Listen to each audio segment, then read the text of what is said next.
இப்போ எல்லாருக்கும் ஒரு உண்மையான ஒரு ஃபேஷன் என்னென்றால் ஸ்டேட்டஸ் போடுறது. நல்ல ஒரு விஷயம், ஸ்டேட்டஸ் கட்டாயம் போடணும்.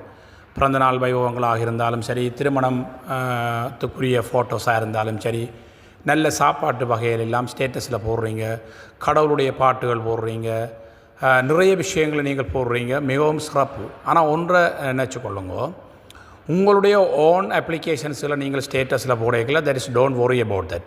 ஆனால் இதில் முக்கியமான விடயம், நீங்கள் டிக்டாக்கில் இருந்து இன்னொருவர் போடுற பதிவு உங்களுக்கு நல்லதாக அந்த மோட்டிவேஷன் டாக்கிங் இருக்கிறாண்டா அதை நீங்கள் ஸ்டேட்டஸில் அப்படியே ஷேர் பண்ணுறது, ஃபேஸ்புக் விஷயத்தை ஷேர் பண்ணுறது, இந்த விடயத்தில் மிகவும் கவனமாக இருந்து கொள்ளுங்கோ. நீங்கள் என்ன செய்யுங்கொண்டால், அந்த விடயத்தை முதலாவது நீங்கள் ஓப்பன் பண்ணி அதை நீங்கள் பாருங்கோ.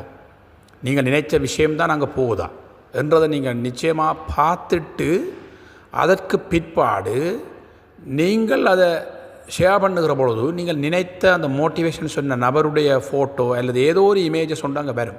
அது சொல்லிட்டா வந்தால் தான் அதை நீங்கள் ஸ்டேட்டஸில் அப்டேட் பண்ணுங்கன்றதை நான் மிகவும் தாழ்மையாக உங்களுக்கு தெரிவித்துக் கொள்ளணும். ஏனென்றால் பிறகு நீங்கள் மனங்குழப்பம் அடைய வேணும். ஏனென்றால் நீங்கள் நினைத்து கொண்டு அனுப்புகிற விடயம் சில வேளைகள் நாங்கள் ஓப்பன் ஆகாது, வேறொரு விடயம் உண்டு அங்கே வரும்.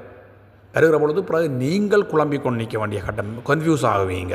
அப்படி நான் இப்படி போட்டனே அது வேறு ஒன்று போயிட்டு அவசரப்பட்டு ஓடிப்போய் நீங்கள் பிறகு அழிக்க வேண்டி வரும். அதனால் so no problem, feel free to putting your own updates or anyone updates if you like, but one thing is you should very careful before you share or update for the status. Should very careful, that is your intention also sharing for that. You have to very careful. Otherwise you have losing your personal status.